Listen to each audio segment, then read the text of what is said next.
Καλώς ήρθες στο «Κοιμήσου μαζί μου», ένα podcast που δημιουργήθηκε με έναν απλό αλλά βαθύ σκοπό. Να σε βοηθήσει να κοιμάσαι καλύτερα. Το όνομά μου είναι Εφίλης Γαβριηλίδου. Είμαι εκπαιδευτικός, συγγραφέας, podcaster και ιδρύτρια της εκπαιδευτικής πλατφόρμας προσωπικής ανάπτυξης Growth Academy. Μέσα από τα προγράμματά μου αποσκοπώ στο να σε βοηθήσω να μαθαίνεις, να εργάζεσαι και να ζεις καλύτερα. Γιατί αυτό σου αξίζει και υπάρχει πάντα καλύτερος τρόπος. Χαίρομαι πολύ που είσαι εδώ. Ο ύπνος είναι θεμέλιο για την ψυχική και τη σωματική μας υγεία. Είναι η βάση για να νιώθουμε καλά, να συγκεντρωνόμαστε, να μαθαίνουμε, να έχουμε ενέργεια και ισορροπία. Καταλήγει όμως να είναι το πρώτο πράγμα που θυσιάζουμε. Δημιούργησα αυτό το podcast λοιπόν γιατί ήθελα να σου προσφέρω μια αγκαλιά με λέξεις, με ήρεμες αφηγήσεις από λογοτεχνικά κείμενα, άρθρα και μικρές ιστορίες. Είτε δυσκολεύεσαι να κοιμηθείς, είτε απλώς θέλεις έναν ήρεμο τρόπο να κλείσεις τη μέρα σου, αυτός εδώ είναι ο χώρος σου. Φόρεσε τα ακουστικά σου, ξάπλωσε αναπαυτικά και κοιμήσου μαζί μου. Σε αυτό το επεισόδιο θα διαβάσω το 11ο και 12ο κεφάλαιο από το μυθιστόρημα «Ο αόρατος άνθρωπος» του Herbert George Wells, σε μετάφραση της Ευρυδίκης Αμανατίδου. Εάν αυτό είναι το πρώτο επεισόδιο από το οποίο ξεκινάς το podcast, προτείνω να γυρίσεις πίσω στα προηγούμενα για να πάρεις την ιστορία από την αρχή. Πάμε λοιπόν στην ιστορία μας. Κεφάλαιο 11. Στο πανδοχείο άμαξα και άλογα. Τώρα, για να γίνουν κατανοητά τα συμβάντα στο πανδοχείο, είναι απαραίτητη μια αναδρομή στο χρονικό σημείο όπου ο κύριος Μάρβελ πρωτοεμφανίστηκε στη βιτρίνα του κυρίου Χάκστερ. Εκείνη ακριβώς τη στιγμή, ο κύριος Κας και ο κύριος Μπάντινγκ βρίσκονταν στο σαλονάκι, κάνοντας μια ενδελεχή έρευνα σχετικά με τα παράδοξα συμβάντα του πρωινού. Με την άδεια του κυρίου Χολ, εξέτασαν εξονυχιστικά τα υπάρχοντα του αόρατου ανθρώπου. Ο Τζάφερς είχε ανανύψει από την πτώση και είχε γυρίσει σπίτι του με τη βοήθεια συμπονετικών φίλων. Η κυρία Χολ είχε απομακρύνει τα σκορπισμένα ρούχα του ξένου και είχε τακτοποιήσει το δωμάτιο. Και στο τραπέζι που βρισκόταν κάτω από το παράθυρο, εκεί που ο ξένος συνήθιζε να εργάζεται, ο Κας ανακάλυψε λίαν συντόμως 3 μεγάλα χειρόγραφα βιβλία με τον τίτλο «Ημερολόγιο». «Ημερολόγιο», είπε ο Κας, βάζοντας τους 3 τόμους πάνω στο τραπέζι. «Τώρα τουλάχιστον κάτι θα μάθουμε». Ο εφημέριος στάθηκε ακουμπώντας τα χέρια στο τραπέζι. «Ημερολόγιο», επανέλαβε ο Κας. Κάθισε και στηρίζοντας τον έναν τόμο στους άλλους 2, άνοιξε το χειρόγραφο. Δεν υπάρχει όνομα στο εσώφυλλο. Να πάρει κρυπτογραφήματα και αριθμοί. Ο εφημέριος τον πλησίασε για να κοιτάξει πάνω από τον ώμο του. Ο Κας φιλομέτρησε τις σελίδες απογοητευμένος. «Αν είναι δυνατόν, όλα είναι κρυπτογραφημένα, Μπάντινγκ». «Δεν υπάρχουν διαγράμματα?» ρώτησε ο κύριος Μπάντινγκ. «Καμία εικονογράφηση που να ρίχνει κάποιο φως?» «Δείτε και μόνο σας», είπε ο κύριος Κας. «Κάποια είναι μαθηματική τύπη και κάποια είναι στα ρώσικα ή κάποια άλλη παρόμοια γλώσσα, αν κρίνω από τα γράμματα του αλφαβήτου. Κάποια είναι στα ελληνικά. Μα νομίζω ότι εσείς με τα ελληνικά...» «Φυσικά», είπε ο κύριος Μπάντινγκ, βγάζοντας και σκουπίζοντας τα γυαλιά του, αλλά νιώθοντας έφνης πολύ άβολα, γιατί τα ελληνικά που θυμόταν ούτε άξιζε τον κόπο να τα συζητήσει. «Ναι, φυσικά. Τα ελληνικά ίσως μας δώσουν κάποιο στοιχείο. Θα σας κάνω χώρο να εργαστείτε. Θα προτιμούσα να ρίξω πρώτα μια ματιά στους τόμους», είπε ο κύριος Μπάντινγκ, εξακολουθώντας να σκουπίζει τα γυαλιά του. «Να σχηματίσω μια γενική εντύπωση πρώτα, Κας, και κατόπιν, καταλαβαίνετε, μπορούμε να ψάξουμε για στοιχεία». Έβηξε, φόρεσε τα γυαλιά του, τα τακτοποίησε με ζήλο, έβηξε ξανά και ευχήθηκε να συνέβαινε κάτι ώστε να αποφύγει την επικείμενη έκθεση. Μετά πήρε χαλαρά στα χέρια του τον τόμο που του έτεινε ο Κας. Και τότε συνέβη κάτι. Ξαφνικά η πόρτα άνοιξε και οι δύο κύριοι αναπήδησαν, στράφηκαν να κοιτάξουν και ανακουφίστηκαν βλέποντας ένα κατά τόπους ροδαλό πρόσωπο κάτω από ένα αναμαλιασμένο βραδινό καπέλο. «Το μπαρ?» ρώτησε το πρόσωπο και απόμεινε να τους κοιτάζει. «Όχι», απάντησαν ταυτόχρονα και οι δύο κύριοι. «Από την άλλη μεριά είναι, άνθρωπέ μου», είπε ο κύριος Μπάντινγκ, «και παρακαλώ, κλείστε επιτέλους την πόρτα», είπε ο κύριος Κας εκνευρισμένος.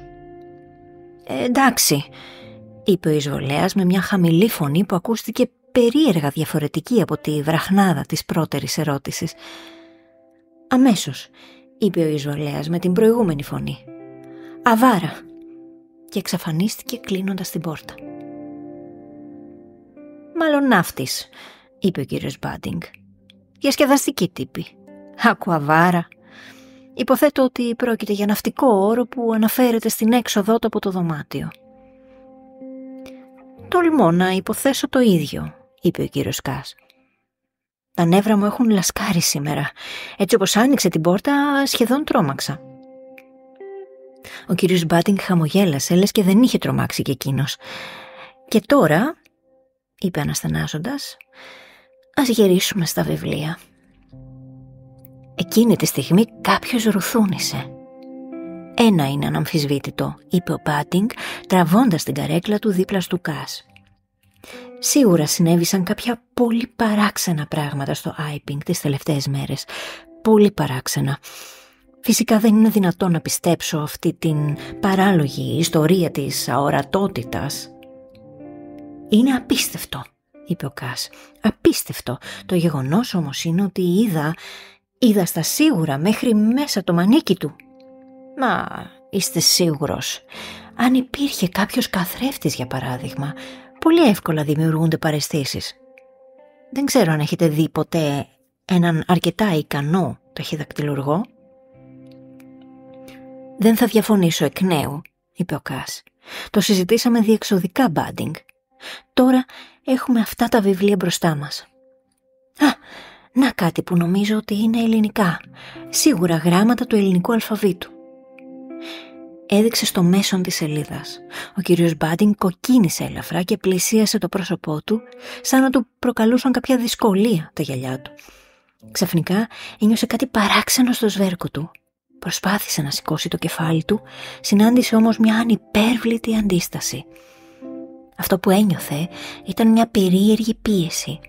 Το σφίξιμο ενός δυνατού χεριού που οδηγούσε το πηγούνι του απαρέγκλιτα προς το τραπέζι. «Μην κουνηθείτε, ανθρωπάκια», ψιθύρισε μια φωνή, «αλλιώς θα σας σπάσω τα κεφάλια». Ο εφημέριος κοίταξε το πρόσωπο του Κας, τόσο κοντά στο δικό του, και ο καθένας τους είδε στον άλλον μια τρομοκρατημένη αντανάκλαση της δικής τους ασθισμένης έκπληξης. «Λυπάμαι που σας μεταχειρίζομαι τόσο βάρβαρα, αλλά δεν μπορώ να κάνω διαφορετικά», είπε η φωνή. «Από πότε μάθατε να κατασκοπεύετε τις προσωπικές σημειώσεις ενός ερευνητή?» πρόσθεσε, και δύο πηγούνια χτύπησαν ταυτόχρονα στο τραπέζι και δύο μασέλες έτρεξαν. «Από πότε μάθατε να εισβάλλετε στον ιδιωτικό χώρο ενός ανθρώπου που τον βρήκαν συμφορές?» Και το τράνταγμα των δύο κεφαλιών επαναλήφθηκε. «Πού έχουν βάλει τα ρούχα μου?» «Ακούστε», είπε η φωνή. «Τα παράθυρα είναι μανταλωμένα και έχω πάρει το κλειδί της πόρτας. Είμαι αρκετά δυνατός και μπορώ να χρησιμοποιήσω την τσιμπίδα της φωτιάς ανά πάσα στιγμή. Εξάλλου, είμαι αόρατος.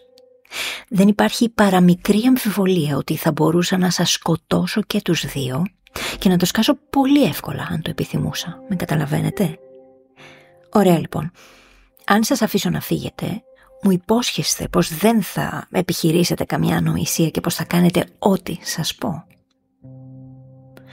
Ο εφημέριος και ο γιατρός κοιτάχτηκαν.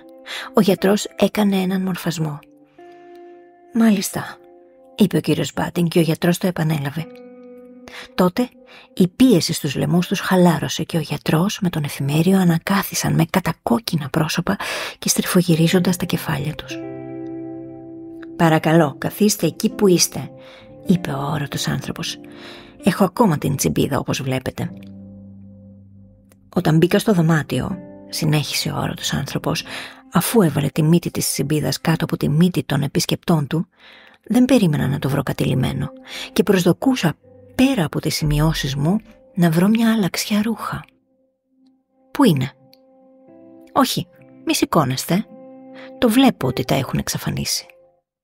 «Λοιπόν, προς το παρόν, αν και οι μέρες είναι αρκετά ζεστές ώστε ένας αόρατος άνθρωπος να κυκλοφορεί γυμνός, τα βραδάκια είναι αρκετά ψυχρά. Θέλω ρούχα και ένα άλλο κατάλημα και επίσης θέλω αυτά εδώ τα 3 βιβλία». Κεφάλαιο 12. Ο αόρατος άνθρωπος χάνει τον έλεγχο. Αναπόφευκτα, σε αυτό εδώ το σημείο, η αφήγηση θα διακοπεί και πάλι για έναν συγκεκριμένο και πολύ οδυνηρό λόγο που θα γίνει αμέσως εμφανής. Ενώ όλα αυτά συνέβαιναν στο σαλονάκι και ενώ ο κύριος Χάξτερ παρακολουθούσε τον κύριο Μάρβελ να καπνίζει την πίπα του, στηριγμένο στην αυλόπορτα, ούτε 10 μέτρα μακρύτερα ο κύριος Χολ και ο Τέντι Χένφρι ασχολούνταν αρκετά σαστισμένοι με το μοναδικό θέμα συζήτησης στο Άιπινγκ. Ξαφνικά κάτι χτύπησε με δύναμη πάνω στην πόρτα του μικρού σαλονιού. Ακούστηκε μια πονεμένη κραυγή και μετά σιωπή. «Έι», είπε ο Τέντι Χένφρι. «Έι», ακούστηκαν να φωνάζουν οι θαμώνες του μπαρ. Ο κύριος Χολ αργούσε να πάρει μπρος, σκεφτόταν όμως σωστά. «Κάτι δεν πάει καλά», είπε, και βγήκε από τον πάγκο του μπαρ με κατεύθυνση την πόρτα του μικρού σαλονιού. Αυτός και ο Τέντι πλησίασαν την πόρτα, ενώ η ένταση ζωγραφιζόταν στα πρόσωπά τους. Το βλέμμα τους ζύγιασε την κατάσταση. «Κάτι άσχημο συμβαίνει», είπε ο Χολ και ο Χένφρι συμφώνησε με ένα νεύμα. Κύματα μιας δυσάρεστης χημικής μυρωδιάς χτύπησαν τα ρουθούνια τους και στα αυτιά τους ήρθε ο πνιχτός ήχος κοφτής συζήτησης. «Όλα καλά εκεί μέσα?» είπε ο Χολ, χτυπώντας δυνατά την πόρτα. Το μουρμουριτό σταμάτησε απότομα. Έγινε μια στιγμή ησυχίας και μετά η συζήτηση ξανάρχισε με συριστικούς ψιθύρους. Μετά ακούστηκε μια πονεμένη κραυγή. «Όχι, όχι, μη!» Ακολούθησε μια σύντομη μετακίνηση μιας καρέκλας. Μια σύντομη πάλι. Σιωπή ξανά. «Τι στην ευχή?» απόρρισε ο Χένφρι μέσα από τα δόντια του. «Όλα καλά εκεί μέσα?» ξαναρώτησε απότομα ο κύριος Χολ. Η φωνή του εφημέριου απάντησε με ένα παράδοξο τρεμούλιασμα. «Απολύτως καλά. Παρακαλώ, μη μας διακόπτετε». «Παράξενα πράγματα», είπε ο κύριος Χένφρι. «Παράξενα πράγματα», είπε ο κύριος Χολ. «Είπε να μην διακόψουμε», είπε ο Χένφρι. «Τον άκουσα», είπε ο Χολ. «Και ένα ρουθούνισμα», είπε ο Χένφρι. Συνέχισαν να στείνουν αυτοί. Η συζήτηση ακουγόταν κοφτή και πνιχτή. «Δεν μπορώ», είπε ο κύριος Μπάντινγκ υψώνοντας τη φωνή. «Σας λέω, κύριε, δεν θα το κάνω». «Τι ήταν αυτό πάλι?» ρώτησε ο Χένφρι. «Λέει πως δεν μπορεί», είπε ο Χολ. «Σε εμάς μιλούσε». «Εσχρό», είπε ο κύριος Μπάντινγκ από μέσα. «Εσχρό», είπε ο κύριος Χένφρι. «Το άκουσα ξεκάθαρα». «Ποιος να μιλάει τώρα?» ρώτησε ο Χένφρι. «Ο κύριος Κάς, υποθέτω», είπε ο Χολ. «Ακούς τίποτα?» Σιωπή. Οι ήχοι που έρχονταν από το δωμάτιο ήταν ακαθόριστοι και συγκεχημένοι. «Ακούγεται σαν να πετάνε πέρα δόθα το τραπεζομάντιλο», είπε ο Χολ. Η κυρία Χολ εμφανίστηκε πίσω από τον πάγκο του μπαρ. Ο Χολ της έκανε νόημα να πλησιάσει αθόρυβα. κάτι που δεν τη βρήκε σύμφωνη. «Τι ακούς εκεί πέρα, Χολ?» ρώτησε. «Δεν έχεις τίποτα καλύτερο να κάνεις? Σήμερα, ειδικά που έχουμε τόση δουλειά?»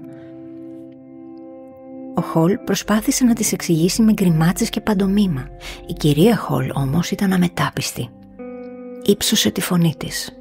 Έτσι, ο Χολ και ο Χένφρι, μάλλον απογοητευμένοι, γύρισαν στο μπαρ στα νύχια των ποδιών τους, χειρονομώντας για να της εξηγήσουν. Στην αρχή, η κυρία Χολ αρνήθηκε να δώσει σημασία σε όσα είχαν ακούσει.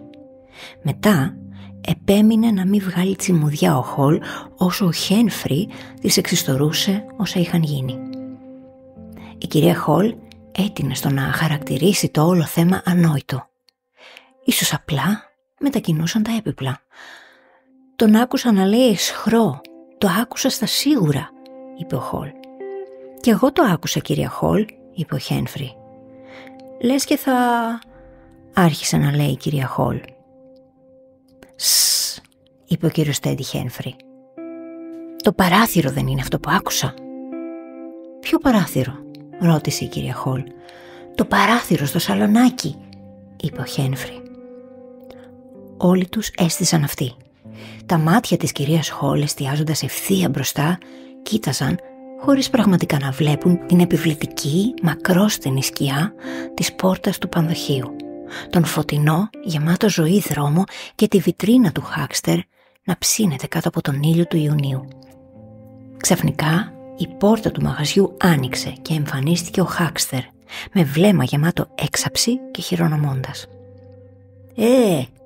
Φώναξε ο Χάκστερ. «Πιάστε τον, κλέφτης!»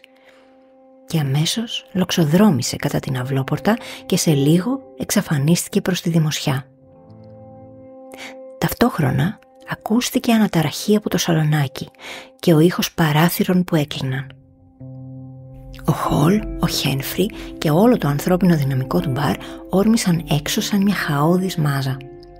Είδαν κάποιον να στρίβει τη γωνία του δρόμου και τον κύριο Χάκστερ να εκτελεί έναν περίπλοκο σάλτο στον αέρα και να προσγειώνεται προύμητα.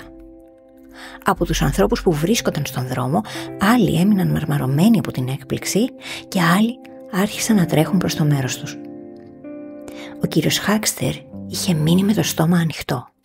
Ο Χένφρι σταμάτησε να τον συνδράμει, όμως ο Χολ και 2 από τους μεροκαματιάριδες του μπαρ ξεχύθηκαν κατά τη γωνία φωνάζοντας ακατανόητα και είδαν τον κύριο Μάρβελ να εξαφανίζεται στη γωνία του τοίχου της εκκλησίας.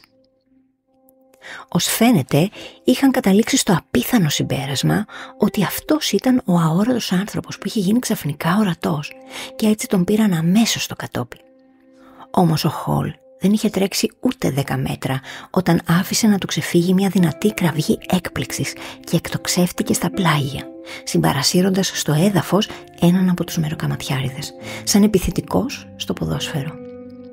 Ο δεύτερος μεροκαματιάρης έκανε στροφή, έριξε μια ματιά και θεωρώντας ότι ο Χολ είχε σκοντάψει από μόνος του, στράφηκε ξανά για να συνεχίσει την καταδίωξη, αλλά δέχτηκε μια τρικλοποδιά, ακριβώς όπως και ο Χάκστερ. Κατόπιν, καθώς ο πρώτος μεροκαματιάρης προσπαθούσε να σταθεί στα πόδια του, δέχτηκε μια κλωτσιά από τα πλάγια τόσο δυνατή που θα μπορούσε να σκοτώσει βόδι. Καθώς οριαζόταν, το ανθρώπινο κύμα από τον χώρο αναψυχής έστριβε τη γωνία. Ο πρώτος που έκανε την εμφάνισή του ήταν ο ιδιοκτήτης του γκρεμίσματος της Καρύδας, ένας γεροδεμένος άνδρας που φορούσε ένα γαλάζιο πλεκτό. Παραξενεύτηκε που είδε το σοκάκι άδειο πέρα από τους 3 άνδρες που ήταν απλωμένοι σε μια περίεργη στάση κατά γης. Και τότε κάτι παράδοξο συνέβη στο προτεταμένο του πόδι και βουτώντας με το κεφάλι προς τα κάτω κύλησε στα πλάγια εγκαίρος και έτσι ίσα που άγγιξε τα πόδια του αδελφού και συνεταίρου του που τον ακολουθούσε γρήγορα. Μετά όμως και οι 2 δέχτηκαν μια κλωτσιά, γονάτισαν και μπουρδουκλώθηκαν προσκαλώντας αρκετούς βιαστικούς να τους στολίσουν με βρισιές. Τώρα, όταν ο Χολ, ο Χένρι και οι μεροκαματιάριδες βγήκαν από το οίκημα, η κυρία Χολ που τη χαρακτήριζε η πειθαρχία της μεγάλης της εμπειρίας παρέμεινε στον πάγκο του μπαρ δίπλα στο ταμείο. Και ξαφνικά η πόρτα του μικρού σαλονιού άνοιξε και εμφανίστηκε ο κύριος Κας που χωρίς να της ρίξει ούτε μια ματιά κατέβηκε βιαστικά τα σκαλιά με κατεύθυνση τη γωνία του σοκακιού. «Πιάστε τον! Μην τον αφήσετε να πετάξει το πακέτο», φώναξε. Βέβαια, ο κύριος Κας δεν γνώριζε το παραμικρό για την ύπαρξη του Μάρβελ, γιατί σε αυτόν ήταν που ο αόρατος άνθρωπος έδωσε τα βιβλία και τον πόγο. Το ύφος του κυρίου Κας ήταν θυμωμένο και αποφασιστικό, η αμφίεση του όμως υπολοιπόταν. Ένα είδος χαλαρής, λευκής, πτυχωτής φούστας που μόνο στην Ελλάδα θα μπορούσε να φορεθεί. «Πιάστε τον!» βρυχήθηκε. «Μου έχει πάρει το παντελόνι και όλα τα ρούχα του εφημέριου». «Θα τον περιθάλψω σε λίγο», φώναξε στον Χένρι καθώς προσπερνούσε τον Χάκστερ που κοιτόταν μπρούμητα στο έδαφος. Την ώρα όμως που έστριβε τη γωνία για να ενωθεί με την οχλαγωγία, έχασε απότομα την ισορροπία του και απλώθηκε σε μια ανάρμοστη στάση κατά γης. Κάποιος που έτρεχε με ταχύτητα πάτησε δυνατά το δάχτυλό του. Ο Κας ούρλιαξε, προσπάθησε να σταθεί στα πόδια του, συγκρούστηκε με κάποιον άλλον και έπεσε ξανά στα 4. Τότε μόνο αντιλήφθηκε ότι δεν εμπλεκόταν σε σύλληψη, αλλά σε άτακτη οπισθοχώρηση. Όλοι γύριζαν τρέχοντας στο χωριό. Ο Κας σηκώθηκε ξανά και κάποιος τον χτύπησε δυνατά πίσω από το αυτί. Παραπάτησε και άλλαξε αμέσως πορεία για να επιστρέψει στο πανδοχείο άμαξα και άλογα, προσπερνώντας τον παρατημένο στην τύχη του Χάκστερ, ο οποίος τώρα είχε ανακαθίσει. Καθώς είχε πια ανέβει τα μισά σκαλιά του πανδοχείου, ευνηδιαστικά άκουσε πίσω του μια οργισμένη κραυγή που ξεχώριζε από την οχλαγωγία και το ηχηρό χτύπημα στο πρόσωπο κάποιου. Αναγνώρισε ότι η φωνή ανήκε στον αόρατο άνθρωπο και ο τόνος της ήταν κάποιου που ήταν έξω φρενών εξαιτίας ενός οδυνηρού χτυπήματος. Την αμέσως επόμενη στιγμή ο κύριος Κας ξαναβρισκόταν στο σαλονάκι. «Επιστρέφει, Μπάντινγκ», είπε ορμώντας το δωμάτιο. «Τρέξτε να σωθείτε».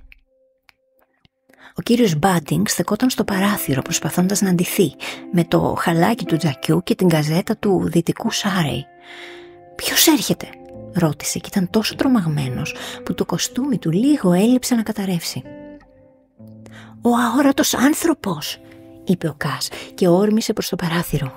«Καλύτερα να εξαφανιστούμε από εδώ, είναι έξαλλος, θεότρελος». Την επόμενη στιγμή βρισκόταν έξω στην αυλή.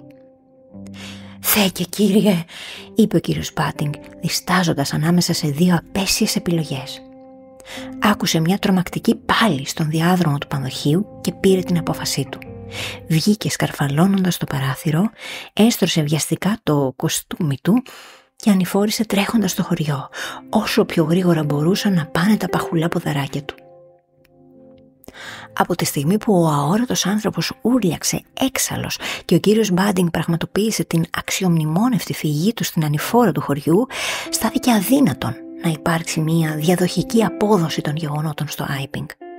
Προφανώς η αρχική πρόθεση του αόρατου ανθρώπου ήταν απλά να καλύψει την απομάκρυνση του Μάρβελ με τα ρούχα και τα βιβλία. Τα νεύρα του όμως, που ποτέ δεν ήταν σε ιδιαίτερα καλή κατάσταση, ως φαίνεται ξέφυγαν εντελώς από ένα τυχαίο χτύπημα και ευθύς αμέσως άρχισε να καταστρέφει και να ανατρέπει ό,τι συναντούσε στο πέρασμά του, απλά και μόνο γιατί έβρισκε ικανοποίηση προκαλώντας πόνο. Δεν έχετε παρά να φανταστείτε τη γειτονιά γεμάτη ανθρώπους να τρέχουν, πόρτες να κοπανάνε και καυγάδες για την εξασφάλιση μιας κρεψώνας. Δεν έχετε παρά να φανταστείτε όλη αυτή την αναταραχή να γκρεμίζει ξαφνικά την ασταθή ισορροπία του γέρο Φλέτσερ.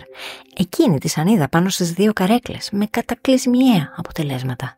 Δεν έχετε παρά να φανταστείτε ένα τρομαγμένο ζευγάρι να έχει βρεθεί σε μια τρομερά άβολη στάση πάνω σε μια αιώρα. Και μετά όλη η θηελώδης κοσμοσυρωή πέρασε και η γειτονιά του Άιπινγκ με τα στολίδια και τα σημαίακια της απομένει παντέρημη, εκτός από κάτι λίγους που ακόμα ορίονται αθέατοι, βρωμισμένοι από καρύδες, γκρεμισμένους καμβάδες και τα σκορπισμένα εμπορεύματα του πάγκου με τα γλυκίσματα. Από παντού ακούγεται να κλείνουν τα παντζούρια και οι σύρτες να ασφαλίζουν. Το μόνο σημείο ζωής είναι ένα σποραδικό πετάρισμα του ματιού κάτω από ένα υψωμένο φρύδι σε κάποια γωνιά ενός παραθύρου. Ο αόρατος άνθρωπος διασκέδασε για λίγο σπάζοντας όλα τα παράθυρα του άμαξα και άλογα και κατόπιν πέταξε με δύναμη έναν φανοστάτη στο παράθυρο του σαλονιού της κυρίας Γκρίμπλ. Αυτός πρέπει να ήταν που έκοψε τα τηλεγραφικά καλώδια πίσω από το χωριατόσπιτο του Higgins πάνω στον δρόμο για το Aberdeen. Και μετά, μια και τα ιδιαίτερα προσόντα του το επέτρεπαν, χάθηκε από κάθε ανθρώπινη αντίληψη και ούτε ένας δεν τον είδε, τον άκουσε ή τον ένιωσε στο Άιπινγκ πια. Εξαφανίστηκε ολοσχερός. Χρειάστηκε όμως να περάσουν τουλάχιστον 2 ώρες μέχρι να τολμήσει κάποιο ανθρώπινο πλάσμα να βγει ξανά στους ερημωμένους δρόμους του Άιπινγκ. Και κάπου εδώ τελειώσαμε. Όνειρα γλυκά.